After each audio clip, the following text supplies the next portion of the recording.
What's up, guys? Welcome to FORGEMASTER Metal Reviews, the place where you can get the most out of your metal releases, musicians and metal fans alike. I am your co-host, Brandon. Hey everyone, Benfo here. Nice to see you all. This is our Best Albums of the Month segment, where we give you what caught our eyes for the best metal albums in June. Make sure to follow us on Spotify. The link is in the description so that you can get these playlists and check out these bands further. And hey, if you like metal content like this, hit that like and subscribe button. It helps us continue to bring you more great metal content every week. Whether you want to hear music to pile drive people to, or something that's gonna have an epic sound, you're gonna find it right here on the Best Metal Albums of June. Stay tuned.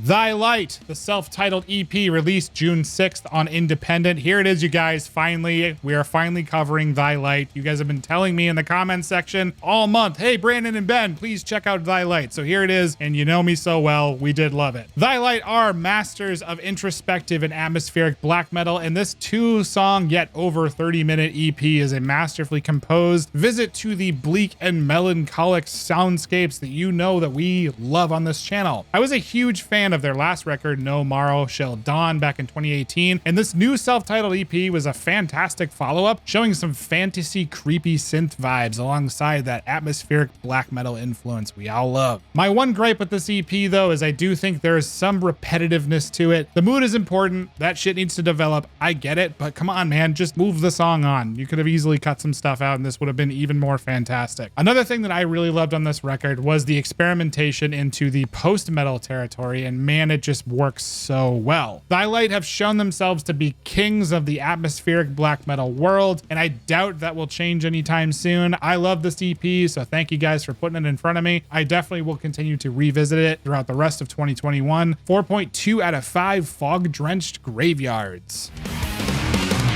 You can see it coming right before your very eyes. 2021 has proven one thing to me. You can be in your 50s and 60s and put out absolutely top-notch metal material. I look at bands like Asphyx, Cannibal Corpse, Helloween, and now Flotsam and Jetsam, and think to myself, can I really do what they're doing at their age? Folks, if you live your life like a marathon and not a sprint, we certainly can do that shit. Blood in the Water by Flotsam and Jetsam is today's pick by me, and it is a majestically vicious, melodic, thrash, heavy, power metal concoction that is absolutely monstrous in its brutality. The band doesn't fray from delivering borderline symphonic vocal deliveries thanks to Eric A.K. I mean, honestly, between this and Helloween, you've got two monstrous, awesome albums from June. This record isn't flawless from front to back. There are a few songs that rate, 3.5, but that's about as low as the average on here gets. Their unique take on a ballad with Cry for the Dead isn't very rosy. It's a more grim and vengeful sort of lamentation. I didn't love it, but it fit the mood of the rest of the album, which is pure and simple. A belligerent state of anger at how things are going in the world. That anger is harnessed so well here in Blood in the Water. The riffs, the production, the vocals, the melodies, the brutality, it's just an absolute must listen for 2021. I'm giving Blood in the Water 4.8 out of 5 Emerging Dragons.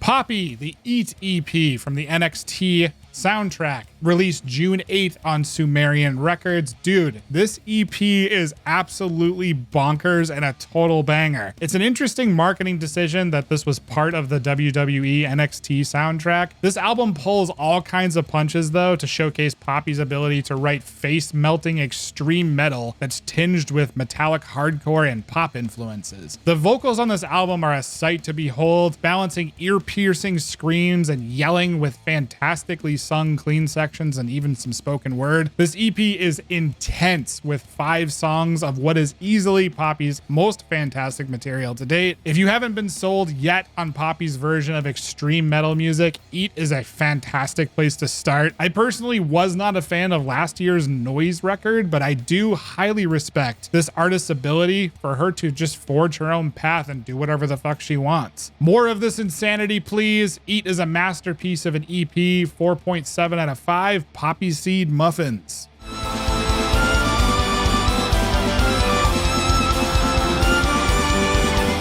Eternal Winter.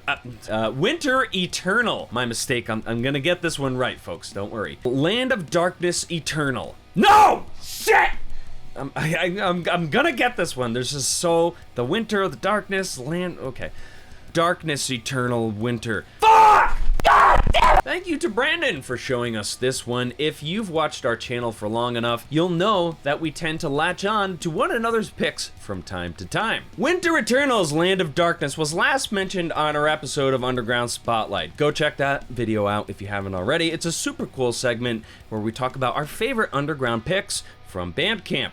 This record has all the elements of DIY black metal wrapped up in a well-suited production package. At roughly 40 minutes, plus a 7-minute long Gates of Ishtar cover song, awesome pick, Soul Reaper, nice choice, it really feels more like a well-paced EP than a full-length album. At times I could definitely hear some Gates of Ishtar, Naglfar influences, but there were other moments that seemed to favor a more post-black metal inspiration, drawing from sounds that Panopticon might work with. Overall, this record was really, really cool. Not my favorite at this time of the year, but definitely something I'm going to listen to and revisit around wintertime. 4.5 out of 5 Silent Watchers.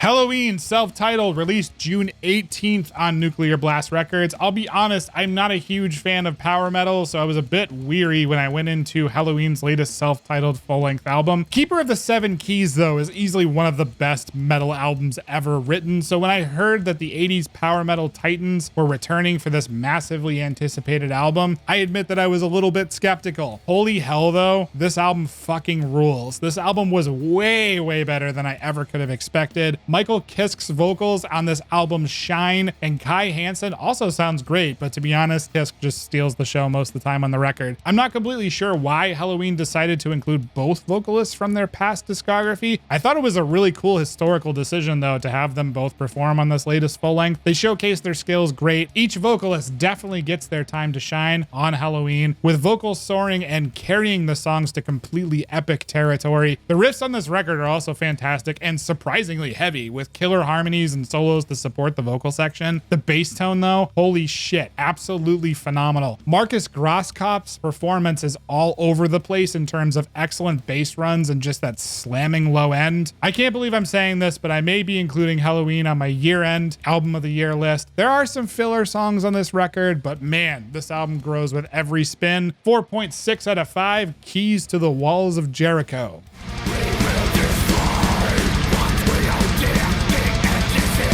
This ending, Needles of Rust. FORGEMASTER Josh Coe suggested that we check out Black Lion Records artist This Ending in their latest album, Needles of Rust. As always, thank you to everyone who leaves us comments with your suggestions. We definitely try to get to the picks, especially if they're in a subgenre that we typically dig. The members of This Ending have some serious experience under their belt, with too many melodic death metal bands to list that are associated with these musicians.